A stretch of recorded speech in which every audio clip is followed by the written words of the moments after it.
성도를 성도되게 하는 것, 성도를 성도되게 하는 것이라는 제목으로 말씀 전하겠습니다. 시편 84편의 제목을 보시면 고라 자손의 시다라고 되어 있습니다.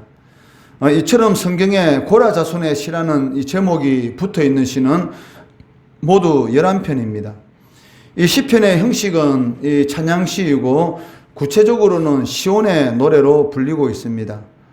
그 내용은 시온에서 이루어지는 이 가을 축제를 이 배경으로 하고 있는데, 시편 기자는 예루살렘 이 가을 축제 때 순례자들과 함께 예루살렘으로 이 순례를 하고 있고, 성전을 간절히 이렇게 사모하는 마음으로 시온에서의 하루가 다른 곳에서의 첫날보다 더 좋다라고 노래하고 있다는 것입니다.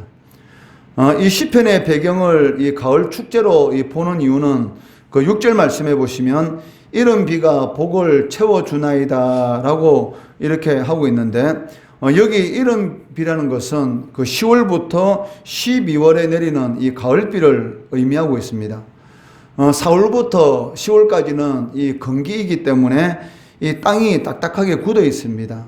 그때 그 한 해의 농사를 이렇게 시작하기 위해서 이 10월부터 이 12월에 그 이른 비가 이 내림으로 인해서 그 굳어진 땅을 이렇게 부드럽게 하고, 그리고 새로운 이 파종을 할 수 있도록 이 내리는 이 비를 이렇게 이른 비라라고 말을 하고 있는데, 이때가 이 10월경이기 때문에 이 가을 축제로 이렇게 볼 수가 있다는 것입니다.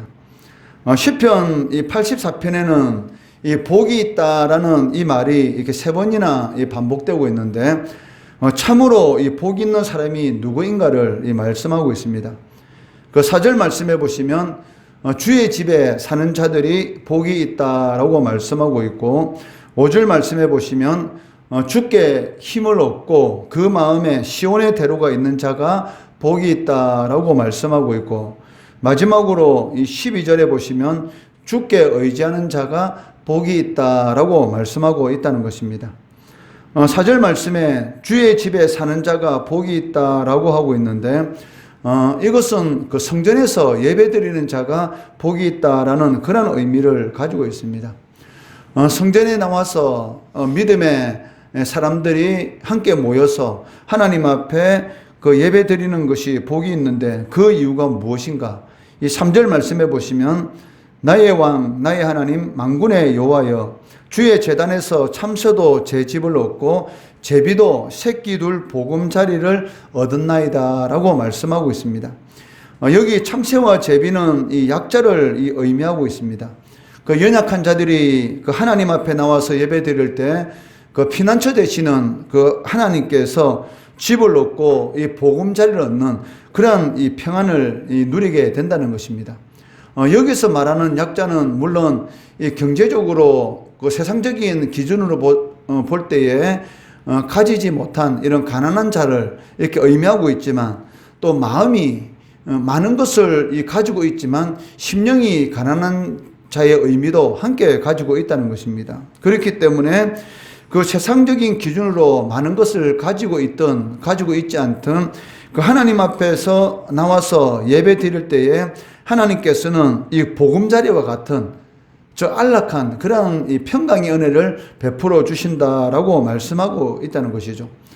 사도행전 이 3장에 보시면 그 베드로와 요한이 제9시 이 기도 시간에 그 성전에 올라갈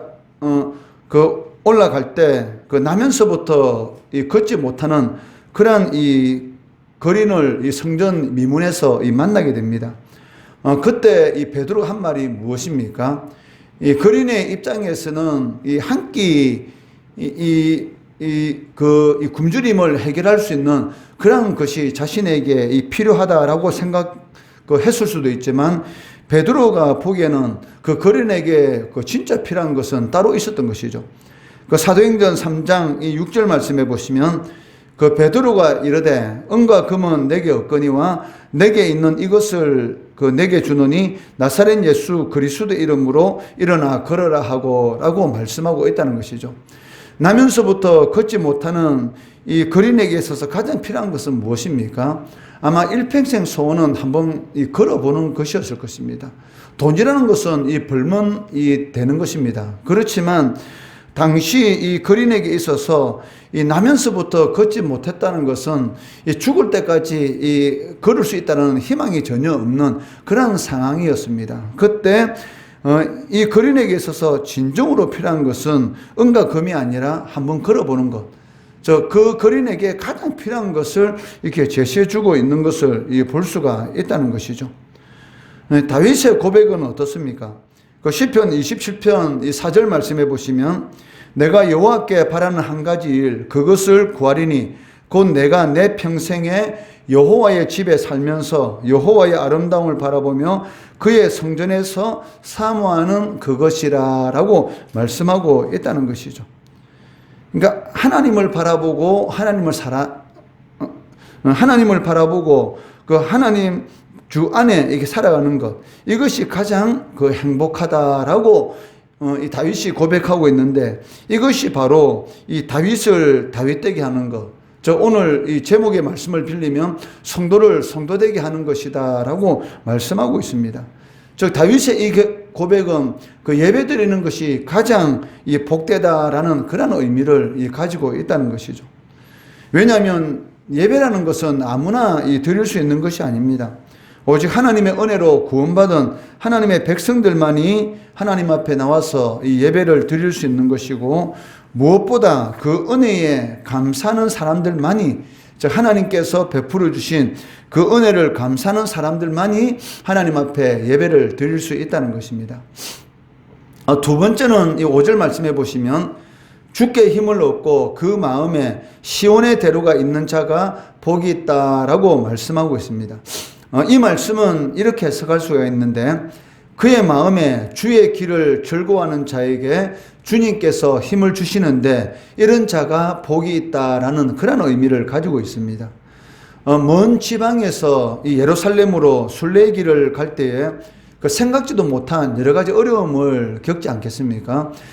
이스라엘 백성들은 1년에 3번씩은 꼭 하나님 앞에 나와서 이 절기를 이렇게 지켜야 됐습니다. 그렇기 때문에 이 먼 곳에서 예루살렘으로 이렇게 순례의 길을 이렇게 걸어올 때에 생각지도 못했던 그런 많은 이런 어려움을 당할 수도 있다는 것입니다.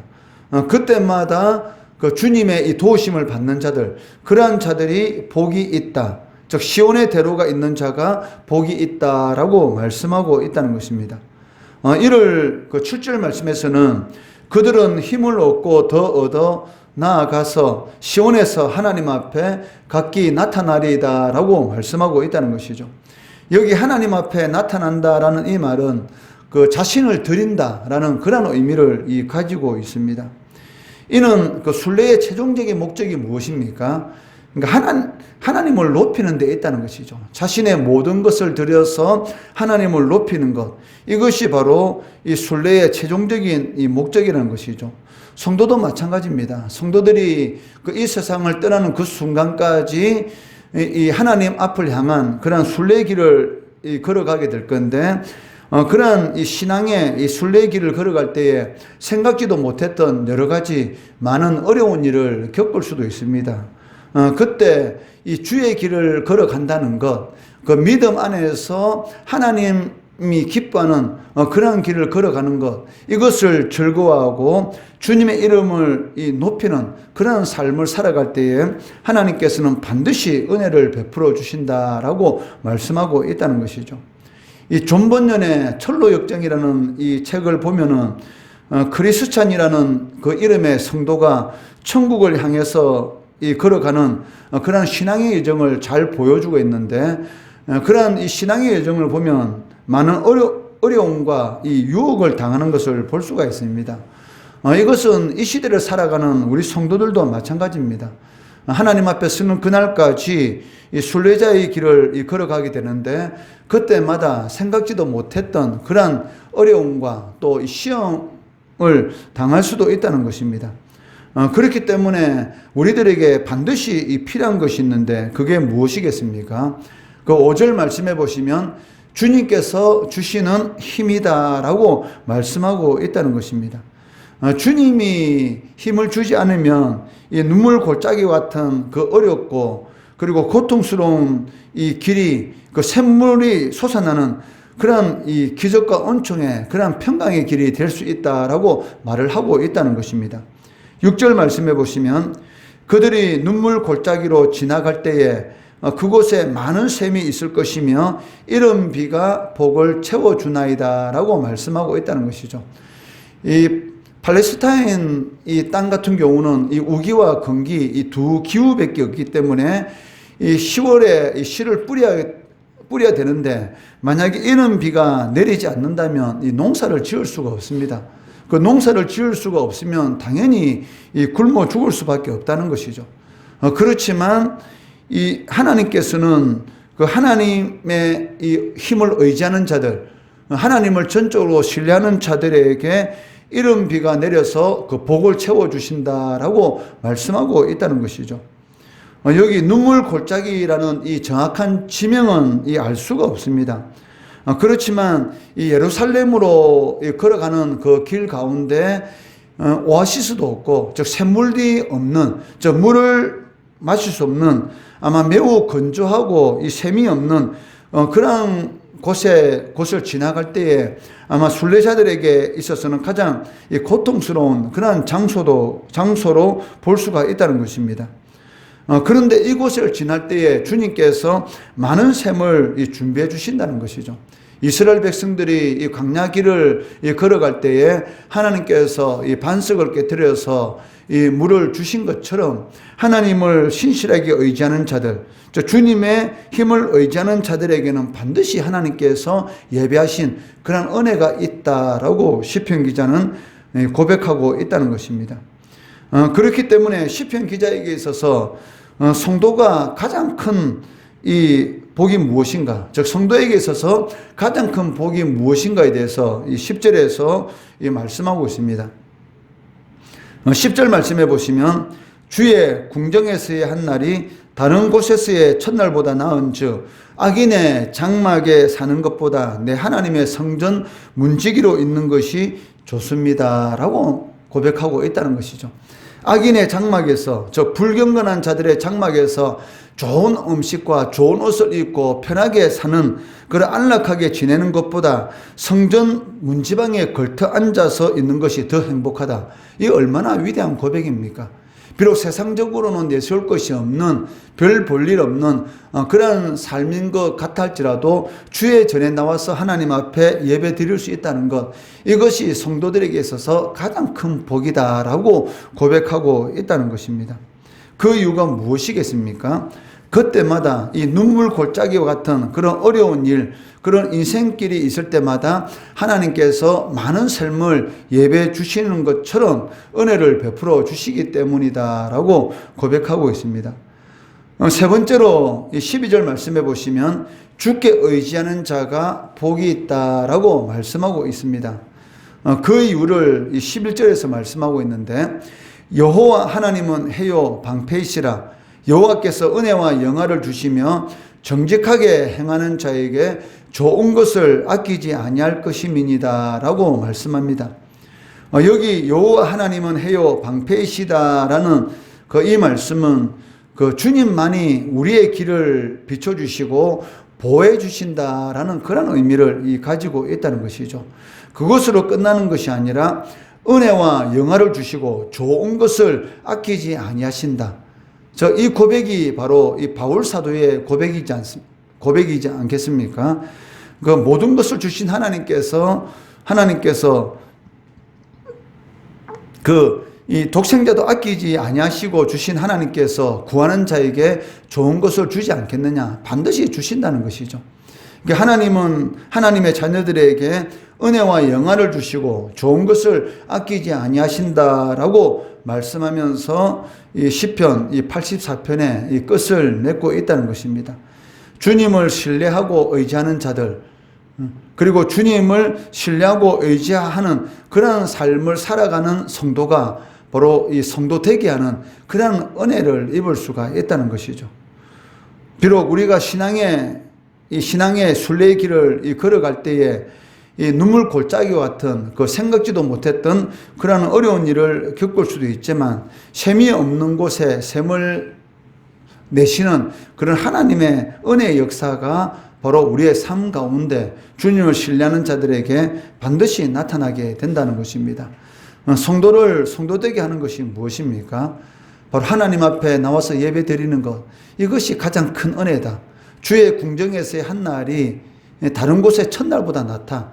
비록 세상적으로는 내가 내세울 것이 없다 할지라도 주님 앞에 나와서 예배 드리는 것, 이거 하나만으로도 그런 모든 것들을 상쇄하고 남는 그런 복을 누리고 있다라고 생각하는 자들에게 많은 셈을 예배해 주시는 그런 하나님의 은혜야 복이 임한다는 것이죠. 이것을 꼭 명심하시고 성도를 성도되게 하는 것이 무엇인가? 바로 하나님을 전적으로 의지하고 하나님 앞에 나와서 예배 드리는 것, 이거 하나만으로도 복으로 생각하고 하나님 앞에 영광 돌리는 것입니다. 이러한 은혜가 삶 가운데 차고 넘치는 우리 성도 되시기를 주의 이름으로 축원합니다.